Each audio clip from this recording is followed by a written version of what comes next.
Il ne reste que quelques heures avant la pleine éclipse lunaire, et soudain, cette ancienne prophétie, dont seuls quelques-uns comprenaient le sens, commence à éveiller de plus en plus de gens. Au fil des siècles, différentes cultures ont transmis de bouche à oreille des récits sur la lune rouge, un signe que la plupart avaient tendance à ignorer jusqu'à ce que l'événement se produise. Pendant longtemps, c'est exactement ce qui s'est passé. Les gens ignoraient les allusions, les considéraient comme des légendes ou n'y prêtaient aucune attention. Cependant, à l'approche de l'éclipse lunaire totale du 3 mars, il devient de plus en plus difficile de fermer les yeux sur l'étonnante coïncidence des circonstances. Et si vous y prêtez attention, ce n'est peut-être pas un hasard. Vous faites probablement partie de ceux qui sont capables de saisir le sens de ce qui se passe, car autour de cette éclipse se profile quelque chose dont on ne parle presque jamais à voix haute. Cette éclipse ne se produit pas en période de calme. Elle coïncide avec une période de tension, d'incertitude et de pression. Dans différentes régions du monde, les conflits s'intensifient, les dirigeants changent, les structures habituelles s'effondrent. Peut-être votre vie personnelle a-t-elle également connu un tournant radical. L'histoire montre que lorsque des éclipses lunaires totales se produisent à de telles époques, les gens finissent par se rendre compte que c'est à ce moment-là que beaucoup de choses ont changé. Il semble que les événements se concentrent autour de cette fenêtre temporelle. Trop de choses coïncident pour que cela semble être une simple coïncidence. Et pourtant, ce n'est que la surface des événements. Derrière les événements extérieurs se cache un sens plus profond qui n'est pas immédiatement perceptible. Certaines traditions racontent la légende de la nuit de l'héritage. On pense que la lune rouge est capable de faire remonter à la surface les accords intérieurs que l'homme a conclus avec lui-même, sans en mesurer les conséquences. C'est comme si les serments inconscients devenaient visibles. Chaque personne porte en elle de telles promesses tacites, des décisions prises dans sa jeunesse, dans des moments de douleur ou de déception. Des attitudes intérieures telles que « je ne ferai plus jamais confiance à personne » ou « je dois me débrouiller seul ». Ces convictions deviennent le squelette invisible de la personnalité. Elles influencent les choix, les réactions et la façon de penser, même si la personne ne se souvient pas quand exactement elle les a adoptées. Dans ce contexte, l'éclipse n'est pas une punition. Elle ne dénonce ni ne condamne. Son sens réside dans la remise en question, dans la prise de conscience que certains contrats intérieurs ne vous servent plus. Et alors apparaît la possibilité de faire un nouveau choix, en toute conscience. La force de l'événement ne réside pas dans le fait que la lune se teinte de rouge, mais dans le fait que la personne remarque le moment où elle peut réécrire ses règles. Le chiffre 3, qui se répète dans la date du 3 mars, revêt une symbolique particulière. Même sans recourir à la numérologie, cela est perçu comme un signe de structure. Le début, le milieu et la fin. Le passé, le présent et l'avenir.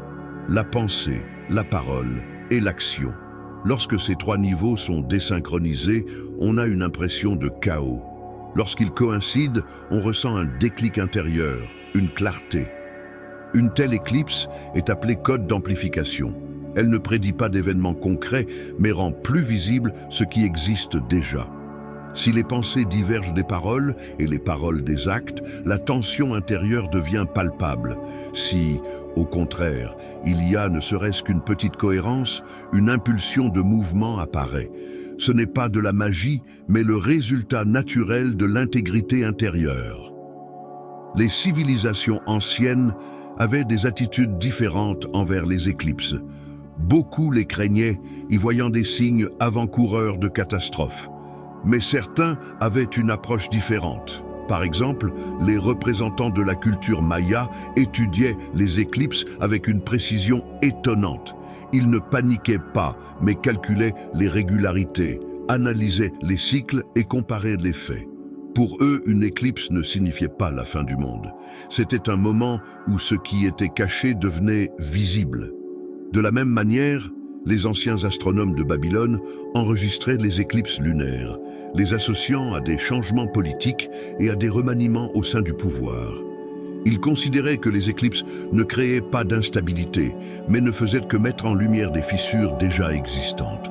Avec le temps, la société moderne a commencé à percevoir ces phénomènes plutôt comme des signes sinistres. Mais il existe un autre point de vue. Peut-être que l'éclipse est un miroir qui reflète l'état du monde et de l'homme. Beaucoup parlent d'un éveil de la conscience. La prise de conscience que les changements ne se produisent pas seulement autour de nous, mais aussi en nous. L'éveil n'est pas toujours accompagné d'événements spectaculaires. Parfois, c'est simplement le sentiment que beaucoup de choses dans la vie commencent soudainement à s'assembler pour former un tableau cohérent. Les éclipses lunaires totales ne se produisent pas de manière aléatoire. Elles suivent des rythmes précis, comme le cycle de Saros, qui se répète environ tous les 18 ans. Les peuples anciens observaient ces cycles non pas pour faire des prédictions, mais pour comprendre les lois de la nature.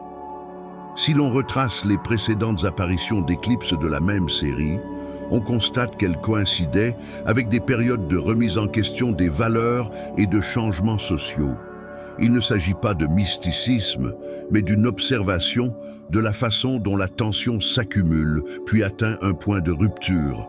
On a l'impression que l'éclipse actuelle ramène l'humanité à un sujet qu'elle n'a pas complètement résolu.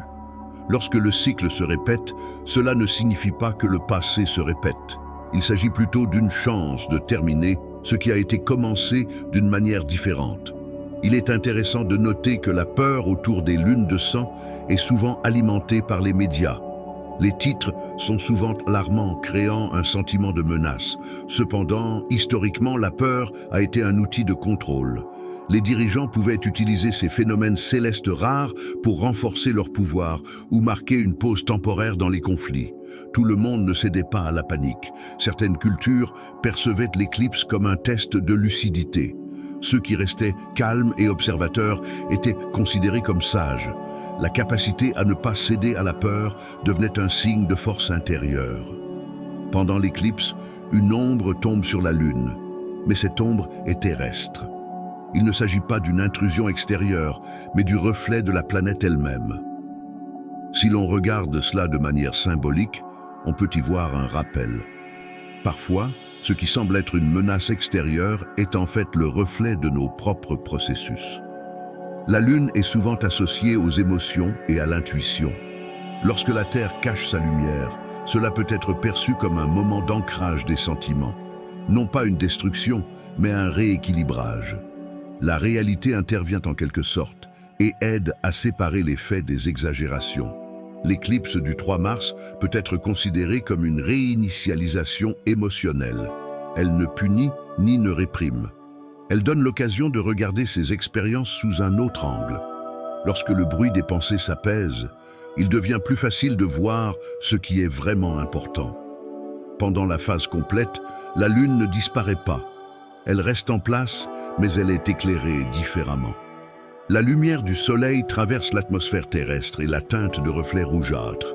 Il y a là une image forte. Parfois, les changements ne concernent pas l'essence, mais la perception. Chaque personne est confrontée à des moments où ce qui lui est familier lui semble soudain étranger. Ce n'est pas nécessairement une perte, c'est peut-être une nouvelle perspective. Dans ce cas, l'obscurité n'est pas un effacement, mais un contraste qui permet de voir ce qui était auparavant caché par la luminosité. Biologiquement, l'être humain réagit au changement du ciel. Depuis des millénaires, la lumière de la Lune influence les rythmes du sommeil, l'orientation et l'agriculture. Lorsque la couleur de la lumière nocturne change, l'organisme se met en alerte. Il s'agit d'un mécanisme ancestral d'attention et non de mysticisme. C'est pourquoi la Lune rouge suscite un sentiment particulier, même chez les sceptiques. Le silence s'installe, les regards se tournent vers le ciel, les conversations deviennent plus discrètes. Ce n'est pas nécessairement de la peur, c'est une pause. Peut-être que le message principal de cette éclipse n'est pas l'inquiétude, mais la possibilité d'un espace intérieur, un espace pour la clarté et une nouvelle direction. Il ne faut pas se précipiter pour tirer des conclusions ou chercher des menaces cachées. Il suffit d'observer et de rester stable. Quand une personne accueille un phénomène rare avec curiosité plutôt qu'avec panique, elle acquiert une perspective. Et la perspective donne la liberté de choix. En fin de compte, l'éclipse peut devenir un tournant non pas à cause d'événements extérieurs, mais grâce à une décision intérieure. Prendre conscience de ses anciens serments, revoir ses convictions, harmoniser ses pensées, ses paroles et ses actions. Alors, la lune rouge cesse d'être un présage de malheur et devient un symbole de transition. Pas un miracle instantané, mais un changement de direction. Et si l'on perçoit l'ombre, non pas comme un ennemi, mais comme un filtre qui élimine le brouillard émotionnel superflu, l'événement prend un autre sens. C'est un rappel que même dans l'obscurité, on peut voir la lumière si l'on regarde attentivement. Une telle éclipse n'inspire pas la peur. Elle invite à l'observation, à la prise de conscience que les changements commencent souvent par un accord intérieur. Et, peut-être le plus important, à la confiance que toute phase d'obscurité est suivie d'une perception renouvelée. Car parfois, c'est précisément au moment où la lumière semble tamisée que l'on peut voir la vérité plus clairement qu'auparavant. Si vous sentez que tout ce qui se passe résonne en vous, c'est le moment idéal non seulement d'observer, mais aussi d'affirmer votre intention. Abonnez-vous à la chaîne et écrivez dans les commentaires le mot « Je suis prêt » comme symbole de votre consentement intérieur à aborder cette période en toute conscience et sans crainte. Ce geste n'est pas une formalité, mais un moyen de confirmer votre choix d'être attentif aux changements qui se produisent progressivement autour de vous et en vous. Pour poursuivre la conversation sur l'éclipse, il est important de comprendre une subtilité. Ces événements astronomiques ne sont pas significatifs en eux-mêmes, mais par l'état qu'ils éveillent chez l'être humain. Le ciel ne nous contrôle pas directement, mais il est capable de refléter les rythmes qui mûrissent déjà dans la société et dans la vie personnelle de chacun. Lorsque la lune prend une teinte cuivrée chaude, ce n'est pas un signal d'alarme, mais un rappel du caractère cyclique de tout ce qui existe. Les cycles sont à la base de la nature. Le jour succède à la nuit, les marées suivent les reflux, les saisons reviennent dans leur ordre habituel. Le psychisme humain obéit aux mêmes lois. Il y a des périodes d'accumulation où nous accumulons de l'expérience, des connaissances et des tensions. Il y a des moments de libération où il devient impossible de continuer à vivre comme avant. Les éclipses coïncident souvent avec ce point de saturation. Il est intéressant de noter que beaucoup de gens commencent à ressentir une étrange accélération intérieure à l'approche de ces dates. Comme si les événements commençaient à s'enchaîner plus rapidement, les décisions exigeaient une réponse immédiate et les vieux sujets refaisaient surface. Ce n'est pas un hasard. Lorsque l'attention de millions de personnes est rivée sur un seul phénomène céleste, il se crée une focalisation collective, et cette focalisation renforce la prise de conscience. Pensez aux promesses que vous vous êtes faites dans le passé. Peut-être s'agissait-il de décisions prises dans des moments de déception ou de douleur. À l'époque, elles semblaient être le seul moyen de se protéger. Mais le temps nous change. Ce qui nous a aidés à survivre ne nous aide pas toujours à grandir. L'éclipse peut être considérée comme une invitation à revoir nos accords intérieurs et à nous demander « sont-ils toujours utiles ?» Souvent, l'être humain vit par inertie. Il répète ses réactions habituelles, même si elles ne correspondent plus à ses valeurs actuelles. Par exemple, il cherche à prouver sa force là où il est depuis longtemps prêt à coopérer, ou il évite la proximité alors qu'en lui mûrit le désir de faire confiance. De telles incohérences créent une tension intérieure qui s'accumule au fil des ans. Dans ces moments-là, les phénomènes naturels deviennent des marqueurs symboliques. Ils semblent marquer une pause et nous permettre de regarder en arrière. Une éclipse lunaire est un événement rare qui perturbe l'image habituelle du ciel. Et c'est précisément dans cette perturbation que réside une opportunité. Lorsque la lumière habituelle change de teinte, on a la chance de voir les contours cachés de sa propre vie. Il est important de se rappeler que les changements ne se produisent pas toujours de manière spectaculaire. Parfois, ils commencent par une décision intérieure silencieuse, par la prise de conscience que l'ancien rôle ne convient plus, par la reconnaissance que la peur n'était pas un ennemi, mais un signal indiquant la nécessité de grandir. Lorsque l'on cesse de fuir ces signaux, on commence à gérer sa trajectoire de manière plus réfléchie. Il y a un autre aspect qui est rarement abordé. Pendant une éclipse totale, la lumière du soleil ne disparaît pas. Elle traverse l'atmosphère terrestre et colore doucement la Lune. Cela nous rappelle que même pendant une éclipse, la source de lumière reste présente. Parfois, le chemin vers la clarté passe par un obscurcissement temporaire des repères habituels. Mais cette obscurité ne détruit pas. Elle transforme la perception. La société d'aujourd'hui ressent le besoin d'une réorganisation. Les gens réévaluent leurs valeurs, recherchent des formes d'interaction plus durables, réfléchissent à ce qui est vraiment important. Dans de telles périodes, les changements internes d'un individu s'inscrivent dans un mouvement plus large. L'énergie collective renforce les décisions personnelles. Il ne faut pas s'attendre à ce que l'éclipse apporte automatiquement des réponses. Elle ne fait que créer un contexte dans lequel il est plus facile d'entendre sa propre voix intérieure. Les réponses naissent dans le silence. Lorsque les bruits et les peurs extérieures s'apaisent, il devient plus facile de comprendre quelles mesures auraient dû être prises depuis longtemps. Parfois, cette étape est liée à un adieu, à la fin d'une phase qui a rempli sa fonction. La fin n'est pas synonyme de défaite, c'est un processus naturel qui libère de l'espace pour du nouveau. Sans lui, il est impossible d'avancer. Tout comme un arbre perd ses feuilles en automne pour donner de nouvelles pousses au printemps, l'être humain doit abandonner les formes dépassées. Mais la fin ne concerne pas seulement les circonstances extérieures. Parfois, il faut abandonner l'ancienne image que l'on a de soi-même, l'image qui aidait autrefois à répondre aux attentes, le masque qui protégeait de la critique. L'éclipse met en lumière la question suivante. Qui suis-je lorsque je ne joue pas mon rôle habituel ? La réponse ne vient pas instantanément. Elle se forme progressivement, à travers l'honnêteté envers soi-même. Dans ce processus, le courage est important. Le courage de reconnaître que les changements sont inévitables. Le courage de voir ses peurs et de ne pas les laisser dicter l'avenir. Quand une personne agit avec lucidité et non dans la panique, ses pas deviennent assurés. Elle ne passe pas d'un extrême à l'autre. Elle choisit consciemment la direction à prendre. C'est cela, la véritable transformation.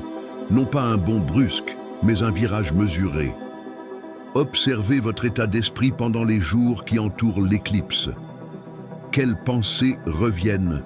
Quels sont les sujets qui deviennent particulièrement sensibles? Ce n'est pas une raison de s'inquiéter, mais une occasion d'analyser. Les réactions internes sont des indices qui indiquent où se concentre l'énergie. Parfois, l'énergie reste bloquée dans le passé, dans les souvenirs d'injustice ou d'occasions manquées. En prendre conscience est le premier pas vers la libération. Lorsque vous voyez où vous retenez l'attention, vous avez la possibilité de la canaliser de manière créative. L'éclipse peut devenir une sorte de point de synchronisation. Les pensées, les paroles et les actions tendent à coïncider. S'il existe un décalage entre elles, il devient plus évident. Ce n'est pas une punition, mais une chance d'éliminer la dissonance. Imaginez que vous avez longtemps suivi une route qui, peu à peu, ne correspond plus à vos valeurs. Vous vous y êtes habitué car elle vous est familière. Mais un jour, vous remarquez une bifurcation. L'éclipse est comme un panneau routier qui vous rappelle que vous avez le droit de choisir. Personne ne vous oblige à bifurquer, mais il est difficile d'ignorer le panneau. Dans de telles périodes, il est important de rester ancré. Il ne faut pas attribuer à cet événement des menaces mystiques. Il est beaucoup plus productif de l'utiliser comme une occasion de travail intérieur. Des pratiques simples, une promenade dans le silence, la mise par écrit de ses pensées, une conversation honnête avec soi-même, peuvent apporter plus que n'importe quelle prédiction extérieure. L'histoire humaine montre que les changements les plus significatifs ont commencé par un changement de conscience. Lorsque suffisamment de personnes remettent en question leurs valeurs, la société se transforme progressivement. Chaque choix personnel a une incidence sur la situation générale. Il ne faut donc pas sous-estimer ses propres décisions. Peut-être êtes-vous prêt, en ce moment même, à laisser derrière vous une vieille rancœur ou à vous lancer dans un nouveau projet. Peut-être est-il temps de fixer des limites ou, au contraire, de vous permettre d'être plus ouvert. De telles mesures façonnent l'avenir. La signification de l'éclipse peut se résumer en un mot. Elle crée un espace pour l'honnêteté. L'honnêteté envers soi-même et envers le monde. Lorsque l'illusion de la permanence disparaît, il devient évident que la vie est un processus de mouvement. Et dans ce mouvement, il est important d'être un acteur et non un simple spectateur. Même si les circonstances extérieures ne changent pas pour l'instant, la décision intérieure déclenche déjà une série de conséquences. La nouvelle perception influence progressivement les actions et les actions influencent les résultats. C'est une dynamique silencieuse mais puissante. En fin de compte, tout phénomène céleste n'est qu'un arrière-plan. Le travail principal se fait à l'intérieur de l'être humain. L'éclipse ne dicte pas le destin, elle invite à s'arrêter et à regarder plus profondément. Accepter ou non cette invitation est un choix personnel.